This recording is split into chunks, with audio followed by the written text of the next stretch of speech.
Salut à tous, bienvenue sur les potes d'échappement. Salut les petits potes. Aujourd'hui, on se retrouve. Ouais, on se dit bonjour déjà, merci. D'abord, on se dit bonjour. On se retrouve pour une vidéo qui est trop stylée parce qu'on vous présente notre DT125 de temps. De temps et surtout neuf. Neuf dans le papier. Jamais mais, sucé. mais avant ça, générique. Ah non, on n'a pas de générique. Toujours pas de générique. Faut après je boisse un petit, mais bon, c'est pas grave. Ça Bon. fait plaisir. Je vous la montre tout de suite, c'est parti.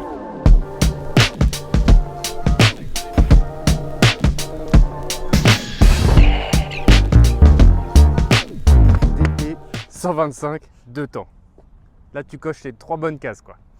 C'est les avant-dernières de temps parce que je crois que les 2 temps sont arrêtés en 2005 ou 2006. Après, il y avait le 4 temps qui est très bien aussi, mais c'est vrai que nous, on est né là-dedans, on est né dans la fumée, quoi, tu vois, au démarrage, quoi. Donc, celle-ci me plaît particulièrement parce qu'elle est dans un état, j'allais dire showroom, quasiment showroom. Il y a 2-3 petits nions, mais pour l'année 2002, elle est vraiment dans un état quasiment impeccable. Elle a que 3000 bornes ou 3900 km, donc c'est tout juste quasiment impossible à trouver maintenant sur les sites de vente sur internet en tout cas.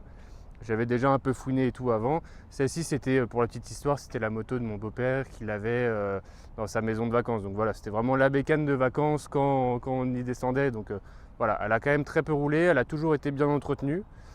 Mais voilà, je pense que le mieux c'est de faire un petit tour. Il n'y a pas grand-chose parce que ça reste une bécane à l'ancienne entre guillemets. Mais le peu fonctionne et le peu est chambé. Voilà, ça veut rien dire. Voilà. Les DT, les Yamaha en général un peu cross comme celle-ci, elles étaient quand même connues et pour effectivement être pas mal modifiées et que ça fonctionnait vraiment très très bien. Du coup, en trouver une dans cet état strictement d'origine jusqu'au clignotant, c'est quand même compliqué d'en trouver de nos jours. Et alors c'est marrant quand on regarde un peu les avis sur cette bécane, les 3/4 des personnes s'accordent sur le fait que c'est ni bon en cross, ni bon en route, que la fourche avant est trop molle. Mais du coup, comme c'est moyen, bah c'est très bien. C'est exactement ça, c'est uniforme. Moi je la trouve très très bien. Alors elle est très haute quand même, donc nous ça va, on a un gabarit qui va bien pour ce genre de bécane. Il me semble que d'après Wikipédia, c'est 90 ou 91 cm de hauteur de selle. Au niveau de la selle, ouais. Et 110 kg quand même. Et 110 kg, ouais. Bah, je vais pas essayer de la porter pour Bon. tester. mais oui, effectivement, nous ça va, on touche les 2 pieds, mais il suffit que tu fasses 1m75 ou moins, et à mon avis, tu dois déjà être un peu moins bien. Ouais, pour rappel, moi je fais 1m88, Hugo il fait 1m85. Donc Voilà. on n'est pas non plus des géants, mais on a quand même un bon gabarit, quoi. Bon, en revanche, c'est une bécane qui est géniale, qui démarre au quart de tour, et boîte 6 vitesses qui marche super bien. Les jantes en chrome. Alors ils ont tendance aussi un peu à piquer avec le temps, donc moi je m'amuse aussi avec la paille de fer pour essayer de les briquer au maximum et les maintenir en bon état. Avec du bel gomme. Par exemple. L'entretien est quand même très très simple, c'est un refroidissement liquide. Ok. Donc du coup il faut quand même checker aussi ton niveau de liquide de refroidissement. Mais sinon en fait ça reste un 2 temps, donc en termes de révision annuelle t'as pas grand chose. Tu fais ton mélange toi-même ou t'as un réservoir d'huile? Non, il y a un réservoir d'huile séparé, je vais vous montrer. Alors ici il y a le réservoir de liquide de refroidissement. Ouais. Donc tu vois, ça vient choper l'air avec les petites ailettes. Mais même ça c'est neuf quoi. Alors, Ah bah de toute façon elle a que 3000 km. Hein. Ouais. Et de ce côté-là vous avez le réservoir d'huile. Ok. Là j'ai acheté aussi, alors une huile qui est quand même connue par les puristes. La Ippon à la fraise. La Ippon ouais, à la fraise strawberry. Elle est chamée. Alors là je ne l'ai pas encore mise, donc ça sent vraiment le 2 temps, j'en fume tout le quartier et voilà. Mais en revanche avec le petit odeur de fraise là, ça risque d'être assez sympa. La Ippon très bien, mais en revanche comme l'huile est un peu plus fine qu'une huile de tente chez Castrol par exemple, et bah du coup elle en consomme quand même beaucoup plus. Oui c'est vrai. Mais bon après tu me diras c'est pas plus mal parce qu'au moins comme ça c'est sûr que ça bourre l'huile là-dedans et puis que ça lubrifie bien. Bon, niveau compteur, évidemment, on est sur des aiguilles. C'est gradué jusqu'à 140 km/h. Alors vraiment, donc la zone rouge, on arrive globalement à 110 km/h. Okay. Pour bien faire, 80, 85, pas plus. Parce qu'après, tu es trop haut dans les tours et franchement, tu n'avances pas beaucoup plus parce que tu dépasses les 7000 tours. Et après 7000, 7500 tours, tu n'as plus beaucoup de pêche en fait. Vraiment, sa zone de confort, c'est entre 5 et 7 si tu veux avancer. Pas beaucoup de témoins, tu as simplement le témoin des clignotants, des pleins phares et du neutre. Tu n'as pas de jauge à essence. La seule jauge que tu as à l'ancienne, c'est ça. C'est le petit robinet effectivement qui te met, que tu peux mettre en réserve. Qu'est-ce que c'est propre bordel. Elle est belle hein. Ah là là. Encore un carburateur avec le starter que tu tires le matin. Ouais. Et t'as encore l'autocollant, tu vois, du starter qui est toujours là. Alors quand tu passes la première et tu laisses la bécane se coupe automatiquement. Ah, c'est marrant. Donc tu vois, c'était déjà une petite avancée à l'époque. Ah, effectivement, tu vois le petit contacteur, là. Contacteur ici. Ouais. Tac. Chaîne quoi, il est pas, quasiment pas attaqué. Enfin, Ouais, alors après il faut la graisser là. D'ailleurs, tu vois, elle commence un tout petit peu à piquer. Il faut que je la regraisse. oh, c'est tout ça, monsieur. Ouais, mais bon, enfin, sincèrement, elle est dans un état qui est splendide, quoi. Tu vois, j'ai même encore les clés d'origine. La petite clé YAM, j'ai le double. Le petit Neyman qui va bien, qui est fonctionnel. Généralement, quand tu mets le Neyman, c'est au contacteur sur les motos et scooters. Et tu dois tourner le guidon sur le côté gauche. Ouais. Là, c'est l'inverse. Tu tournes le guidon à droite et la serrure se trouve ici. C'est sur la colonne, mais tu vois, c'est comme sur ma Tu Honda, tournes, sur la t'appuies, K5. tac, et voilà. Et donc là, tu as le Neyman qui est mis. Donc quand tu vas faire tes courses, alors faut jamais être très très loin parce que c'est une moto qui est assez prisée. Mais voilà, le Neyman suffit. Que Sauf dire s'ils de viennent avec un camion, mais bon. Alors ça, c'est sûr. Voilà, c'est tout. Après, coupe contact ici, essence 98. Donc il n'y a pas de mélange à faire. Parce que tu as, Ouais. le, Bah, on voit le niveau d'huile du coup ici. voilà, effectivement. t'as le réservoir d'huile qui est ici. Tu as l'équipe de refroidissement avec le réservoir du liquide qui est ici. C'est marrant. Tu vois, à l'arrière. C'est marrant d'ailleurs qu'ils Ouais. aient mis ça à l'arrière, à mon avis. Parce qu'il n'y avait pas trop de place à l'avant. Mais c'est bien intégré, ça se voit pas. Voilà. Je pense que le mieux, c'est de faire un essai. La tétée. Bah, moi je suis très chaud. Yallah, c'est partouze. C'est partouze d'ailleurs. C'est partouze.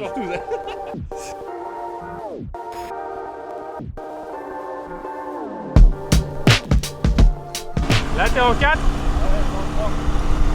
Moi, je suis en 4 à 3500 tours pour 35 km/h. Donc, tu vois, tu moulines assez vite déjà.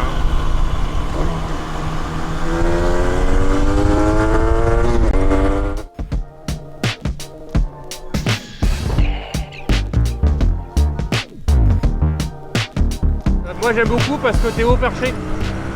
T'es haut perché, donc du coup, tu passes déjà, rien que c'est bête à dire, mais tu passes au-dessus des rétros des voitures, donc ça c'est cool. Et puis tu as l'impression d'avoir vraiment une grosse moto. Et le truc qui est vraiment très positif, je trouve, c'est que tu as l'impression que c'est vraiment une bécane qui fait plus que 125. Du coup, tu te fais saluer par les motards. Ça, c'est trop cool.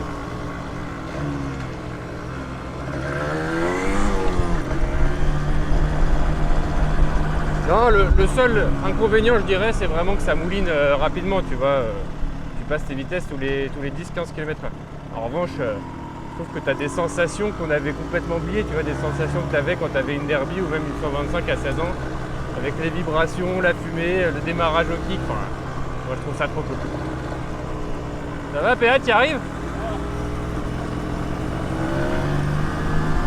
Ah, tu passes les vitesses à la volée, toi? Ah oui, d'accord. Tu m'étonnes qu'elle sionne dans tous les sens. Après, si tu veux, on peut essayer de faire un départ arrêté tous les deux. Hein. Allez, ciao, bye.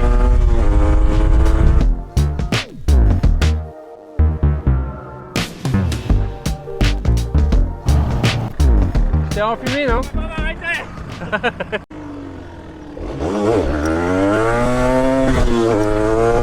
Ah, j'ose pas.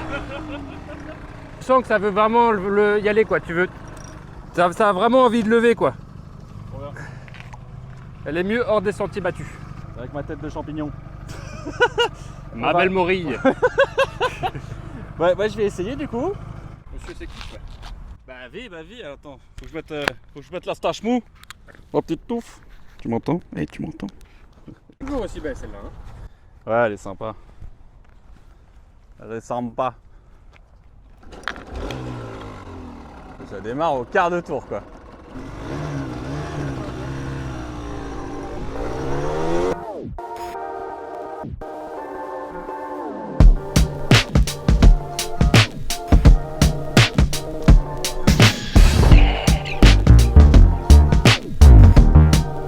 Donc c'est hyper marrant parce que certes elle est très haute, mais t'as quand même les genoux qui remontent de ouf en fait. Donc t'as cette position, moi ça me rappelle un peu la position de la MTX 125 de chez Honda, c'est à peu près dans les années 80, quelque chose comme ça. Donc ça me rappelle un peu ça, c'est assez drôle. C'est quand même plus compact qu'une MTX par contre. Et c'est vrai que t'as ce comportement hyper joueur du temps quoi, où dès que t'as part dans les tours. Tu disais effectivement très justement tout à l'heure que ça rappelle un peu si tu veux le comportement d'une derby. Des petites derby 50 qu'on a eu ou avec lesquelles on jouait un peu quand il y avait des potes qui en avaient. Et retrouver ça, c'est vraiment fun. T'as envie d'aller te marrer. C'est pas une moto à mon avis pour aller faire beaucoup de route C'est plus une moto pour aller te faire triper soit sur un petit chemin de terre, tu vois, en sortant des chemins battus, ou en ville, parce que tu sais que tu vas fumer tout le monde, parce que tu es hyper léger, que tu es plus ou moins sur un vélo au final. Et donc c'est trop marrant, et puis elle a un look d'enfer. Tu vois, certes elle est de 2000 et quelques, mais c'est encore une moto qui a ce look un petit peu genre des années 90, fin 90, qui est hyper fun quoi. Ah j'aime bien, c'est sympa. Alors si je peux me permettre, je trouve que tu vas comparer une 125 MTX qu'on filmera peut-être d'ailleurs, elle a moins de gouache, mais hyper fun, c'est trop sympa. Le comportement vraiment deux temps, il est quand même, je la trouve beaucoup plus prévisible justement que des vieilles deux temps. Tu sais, ça te surprend, c'est un peu comme les moteurs, les voitures, les vieilles voitures avec des vieux turbos, où t'as rien, et d'un coup ça t'arrache les bras. T'as pas allumé la... T'as pas allumé l'arrivée d'essence. Tu sens que c'est une deux temps récente, dans le sens où les vieilles deux temps, c'est comme les vieilles bagnoles, des vieilles bagnoles avec un turbo, où t'as rien et d'un coup tu te prends une claque dans le cul. T'as toujours cet effet deux temps où t'as pas grand chose en dessous de 4000 et d'un coup claque tu te le prends un peu, mais elle est beaucoup plus douce, je trouve, que des vieilles quoi. Donc super sympa. Oui. Non, très chouette. Oui. Je vais aller refaire un petit tour vite fait et j'arrive. Ok. On va accompagne-moi. Si normalement ça devrait être. Voilà. Elle est neuve. Ouais, bien sûr qu'elle est neuve, regarde, elle a même pas 10 000 bornes. Ça fait plaisir comme on dit. Je disais que j'étais quand même moins à l'aise avec ta moto. Pour rappel, c'est une petite 125 CB parce qu'on est trop grand en fait pour ce genre de dégâts. Alors que celle-ci, c'était le king. Non, bon allez, je te suis, je m'en fous.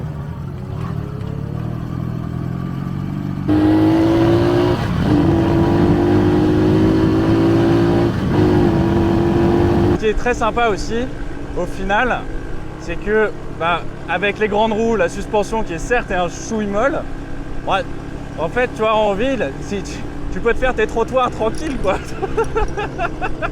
C'est le truc parfait pour être passe-partout, quoi. Je suis en 4 là. 3. C'est pas juste. Tu parles d'une moto qui a quasiment 50 ans, avec une mémère qui est 4 temps bicylindre, avec une mémère qui est 2 temps mono, qui est de 2000. Bon, conclusion, petite bécane hyper sympa.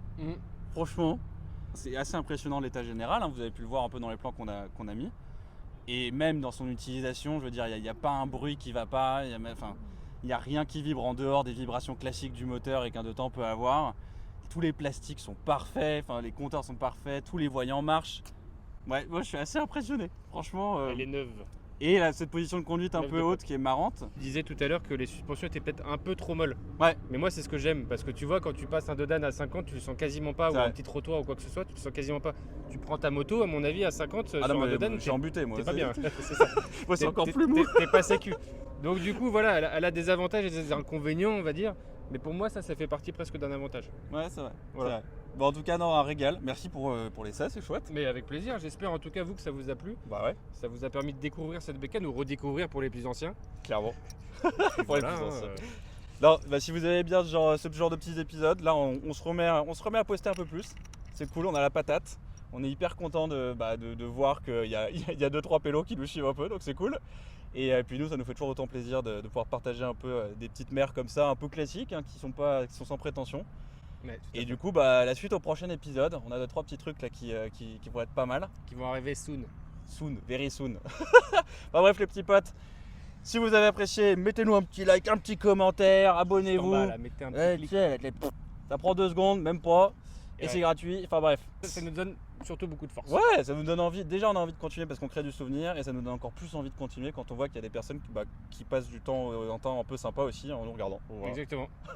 Bon, super. À la prochaine et topette les petits potes. On s'embrasse. Ciao, ciao. On s'embrasse. À la prochaine.